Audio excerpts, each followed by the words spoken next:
Hello everyone, ये जो plant आप देख रहे हैं ये जूही का प्लांट है। इसमें बहुत ही छोटे छोटे वाइट कलर के फ्लावर्स आते हैं और उसकी महक काफ़ी अच्छी होती है। लेकिन इस समय इसकी ग्रोथ रुक चुकी है और ये मैं कुछ साल पहले ही लाकर अपने गार्डन में प्लांट लगाया था। लेकिन इसमें जब मैं इसको लाकर लगाया तब तो फ्लावरिंग हुई, लेकिन उसके बाद लास्ट ईयर इसमें बिल्कुल भी फ्लावरिंग नहीं हुई। जबकि मैंने इसमें अच्छे से टाइम टू टाइम फर्टिलाइज़र को भी ऐड किया। इसकी लीव्स की ग्रोथ तो हो रही थी लेकिन इसमें कोई भी फ्लावर बर्ड्स नहीं आए और ना ही एक भी फ्लावर खिला।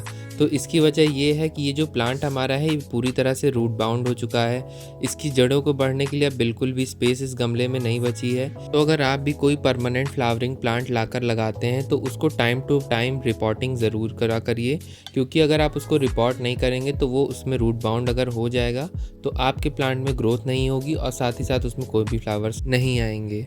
तो आज मैं इस जूही के प्लांट को रिपोर्ट करने वाला हूँ। तो अगर आपके भी जूही के प्लांट में ग्रोथ रुक चुकी है और अगर आपको इसमें अच्छी फ्लावरिंग चाहिए तो इसी समय आप उसको रिपोर्ट कर लीजिए। तो इसमें मई जून के टाइम पे अच्छी फ्लावरिंग होगी। इसको ग्रो करने के लिए कम से कम 12 इंच के पॉट का ही यूज़ करिए, क्योंकि इसकी ग्रोथ काफ़ी फास्ट होती है तो इसमें रूट बाउंड जल्दी हो जाएगा। मैं इसको इस छोटे से 8 इंच के कंटेनर में ग्रो कर लिया था, लेकिन अब मैं इसका पॉट चेंज करने वाला हूँ। तो सबसे पहले आप अगर आपका प्लांट लगा हुआ है जिस पॉट में, उसको अच्छे से उसमें से निकाल लीजिए ताकि उसकी जो रूट्स हैं वो ज़्यादा डिस्टर्ब ना हो। और अगर आपका प्लांट पॉट में से नहीं निकल रहा है तो आप थोड़ा साइड से उसको प्रेस करेंगे पॉट को, तो उसमें से आपका प्लांट आसानी से निकल आएगा।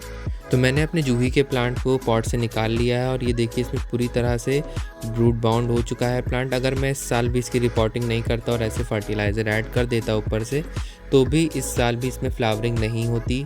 इसको रिपोर्ट करना बहुत ही ज़रूरी था।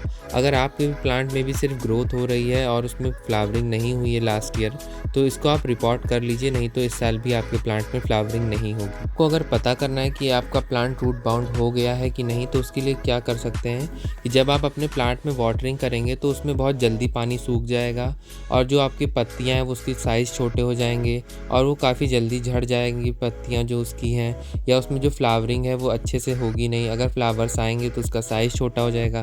तो इस सब साइन है कि आपका प्लांट जो है वो रूट बाउंड हो चुका है। तो उसको आप तुरंत ही अपने प्लांट को रिपोर्ट कर दीजिए ताकि वो अपनी ग्रोथ वापस से अच्छे से स्टार्ट कर सके। तो अब मैं अपने प्लांट की 60 to 70% रूट्स को हटा दूंगा ताकि हमारा प्लांट वापस से न्यू ग्रोथ अपनी स्टार्ट कर सके। हमारे प्लांट जो पॉट में लगे हुए होते हैं उनके पास लिमिटेड रिसोर्सेज होते हैं, इसीलिए उनकी रूट प्रूनिंग करना काफ़ी ज़रूरी होता है। और जब मैं अपने प्लांट की रूट प्रूनिंग कर रहा था तो इसमें मैंने कुछ टाइम पहले ही लास्ट ईयर एक कटिंग लगा दी थी इसी जूही प्लांट की। तो इसमें मैं फिर लगा के भूल गया था, लेकिन आज जब मैं इसकी रूट प्रूनिंग कर रहा था तब मैंने इसको देखा कि ये कटिंग जो है वो सक्सेसफुली ग्रो हो गई है। तो इसको प्रोपेगेट करना बहुत आसान है कटिंग से। ये देखिए इसमें कितनी अच्छे से रूट डेवलप हो चुकी है। तो अब मैं इसको इसी पॉट में सोच रहा हूँ वापस से लगा दूँ या फिर किसी दूसरे गमले में लगा दूंगा। तो अगर आप भी जूही के प्लांट को कटिंग से ग्रो करना चाहते हैं तो आप उसको लगा सकते हैं। आप किसी भी अपने फैमिली या फ्रेंड के यहाँ से इसकी कटिंग ले आइए और इसकी कटिंग काफ़ी आसानी से लग जाती है। आप चाहें तो इसे मार्च के महीने में कटिंग से ग्रो कर सकते हैं, नहीं तो आप मानसून सीज़न का वेट करिए, तब आप अगर इसकी कटिंग लगाएंगे तो उसका सक्सेस रेट काफ़ी अच्छा होगा। आइए देखते हैं इसके लिए हमें सॉइल मिक्स को किस तरह से तैयार करना है।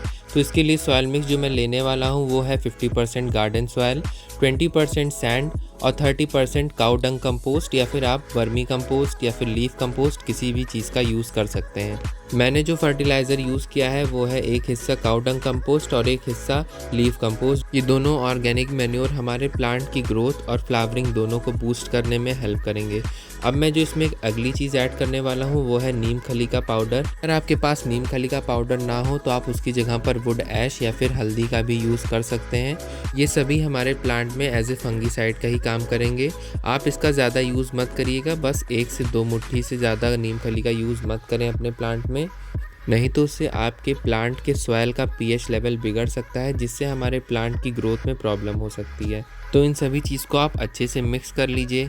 तो अब मैं जो इसको ग्रो करने के लिए यूज़ करने वाला हूँ वो है ये ग्रो बैग जो कि 12 इंच का है। तो जिसमें भी आप ग्रो करने वाले हैं सबसे पहले उसमें आप अपने ड्राई लीव्स या फिर किचन वेस्ट को डाल दीजिए।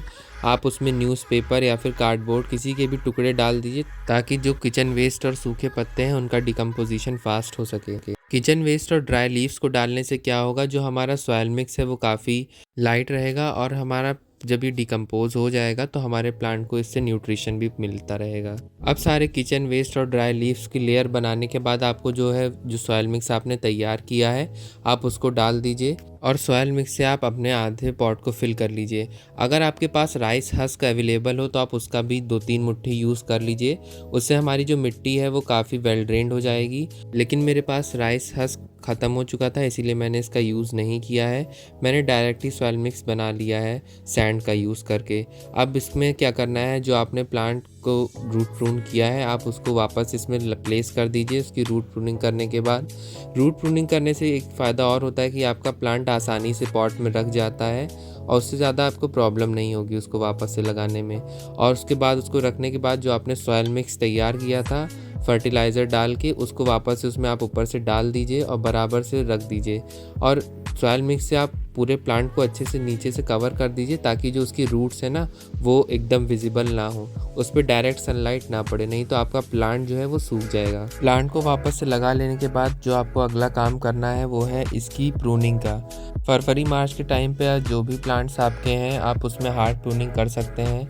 उससे उसमें कोई इफ़ेक्ट नहीं खास पड़ेगा, बल्कि उसकी जो ग्रोथ है वो अच्छे से और होगी और उसमें कई शूट्स आएंगी और जितनी शूट्स होंगी उतने ही ज़्यादा फ्लावर्स होंगे आपके प्लांट पे। जो ये हमारा जूही का प्लांट है इसमें फ्लावरिंग मई जून से स्टार्ट होती है।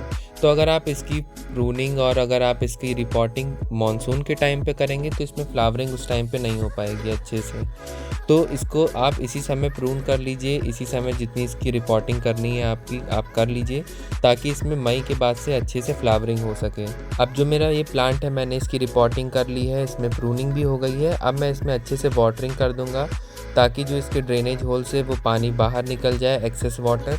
वाटरिंग करने के बाद आप अपने प्लांट को कम से कम 1 हफ्ते के लिए शेड में रख दीजिए, क्योंकि अब इस टाइम पे धूप काफ़ी तेज़ होने लगी है। तो आप कम से कम इसको 1 हफ्ते के लिए हीलिंग का टाइम दीजिए ताकि ये वापस से अपनी ग्रोथ स्टार्ट कर दे, तभी आप इसको धूप में रखिएगा, नहीं तो आपका प्लांट सूखने का चांसेस काफ़ी ज़्यादा है।